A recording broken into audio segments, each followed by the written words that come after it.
Begini Mbak Anaka, kalau kita melihat tentang tren bagaimana inflasi yang terjadi pada bulan-bulan Lebaran seperti ini, memang kecenderungannya akan naik. Tinggal bagaimana kemudian pemerintah dalam waktu ke depannya membuat ekonomi kembali sustain. Karena dalam konteks ekonomi Mbak Anaka, sebenarnya inflasi itu tidak masalah sepanjang itu pertumbuhan ekonominya bisa jauh lebih tinggi dan daya beli masyarakat terus terjaga dengan baik. PR-nya adalah itu Mbak Anaka. Jadi inflasi bukan menjadi satu-satunya problem ekonomi, tinggal bagaimana sekali lagi kemudian pemerintah bisa menjaga daya beli masyarakat dengan baik dan secara umum pertumbuhan ekonomi bisa jauh di atas inflasi. Karena kalau kita lihat Mbak Aneke bahwa inflasi yang terjadi di Indonesia ini kondisinya agak repot. Jadi gini, inflasi terjadi bisa karena dua hal Mbak Aneke. Yang pertama adalah inflasi yang terjadi karena permintaannya yang tinggi atau itu namanya demand pull inflation atau inflasi yang terjadi karena peningkatan HPP yang signifikan atau cost push inflation. Ke inflasi yang sering terjadi di Indonesia ini cenderung terjadi karena cost push inflation, di mana HPP kita naik secara signifikan. Misalnya tadi Mas Aldian juga sebutkan bagaimana bulan September 2022 dengan adanya pencabutan subsidi pengurangan lah ya subsidi BBM, maka ini akan menimbulkan inflasi.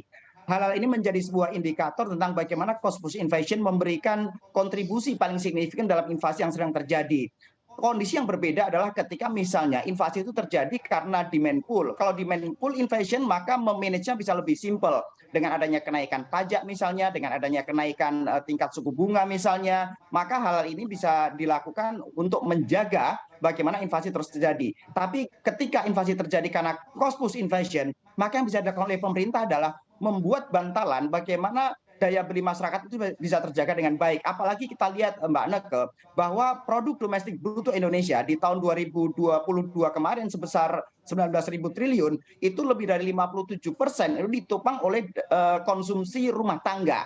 Artinya kemudian ketika seperti tadi Mas Aldian sampaikan bahwa ketika terjadi kenaikan-kenaikan harga pokok konsumsi yang mendasar, maka secara otomatis akan memberikan efek secara signifikan terhadap inflasi dalam konteks ekonomi secara agregat. Nah, kondisi-kondisi ini yang perlu dicermati dengan baik Mbak Anaka. Jadi pemerintah tidak bisa melakukan intervensi regulasi dari satu sektor, misalnya hanya dengan sektor moneter. Belum itu bisa selesai dengan menaikkan suku bunga. Kalau kita lihat bagaimana sejak bulan Agustus 2022 sampai dengan Februari kemarin, pemerintah terus menaikkan suku bunga acuan sampai dengan 5,75%. Ini tidak bisa menjadi formulasi standar, formulasi tunggal bagaimana pemerintah ingin mengendalikan inflasi. Harus ada langkah-langkah selanjutnya, misalnya langkah non fiskal maupun langkah non moneter dengan adanya intervensi pasar, kemudian adanya koordinasi antara pusat dengan TPID yang ada di daerah. Saya pikir hal ini akan memberikan impact yang lebih positif dan kemudian bagaimana pemerintah bisa lebih menyeimbangkan ekonomi yang ada. Demikian Mbak Aneke. Baik Pak Ajib, intervensi pasar seperti apa yang mungkin diharapkan oleh para pengusaha?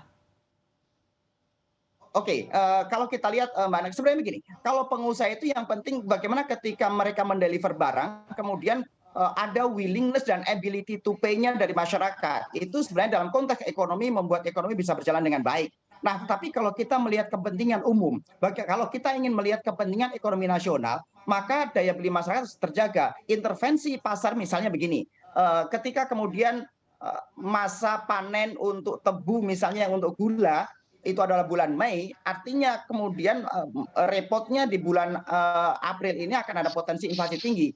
Menjadi langkah rasional kemudian pemerintah mengintervensinya kemudian dengan impor gula misalnya untuk kemudian kebutuhan pasar. Dan kalau kita baca juga bagaimana kemudian pemerintah juga mendorong impor-impor beras misalnya, termasuk impor bawang putih. Itu adalah contoh-contoh bagaimana dilakukan oleh pemerintah untuk melakukan intervensi pasar agar harga tetap bisa terjaga dengan baik. Karena sekali lagi Mbak Naka, kalau kemudian pemerintah membiarkan pasar ini berjalan dengan tersendiri, maka tentunya mendekati Lebaran seperti ini harga-harga terutama harga bahan pokok tadi sama oleh Mas Aldian akan meroket dengan luar biasa. Dan saya pikir intervensi pasar bagaimana Kementerian Perdagangan rutin melakukan survei-survei dan melakukan sidak-sidak ke pasar, saya pikir ini langkah yang relatif efektif untuk terus menjaga bagaimana harga itu terkendali dengan baik. Karena sekali lagi Mbak Aneke, konsumsi rumah tangga ini menjadi penopang signifikan PDB sehingga otomatis menjadi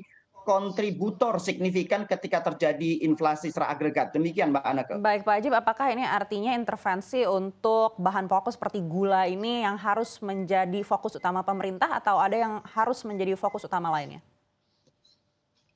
Kalau kita lihat bahwa pemerintah ketika membuat formulasi untuk mengimpor komoditas apapun itu, termasuk gula tadi disampaikan oleh Mbak Anake, itu pemerintah sudah mempunyai neraca sebenarnya. Mereka sudah mempunyai neraca dagang pangan, sehingga bagaimana seharusnya seimbang. Bagaimana dari Kementerian Pertanian mereka harus memproduksi kebutuhan-kebutuhan yang dalam negeri, tapi ketika kemudian neraca tidak seimbang, maka otomatis pemerintah melalui Kementerian Perdagangan mereka melakukan impor misalnya.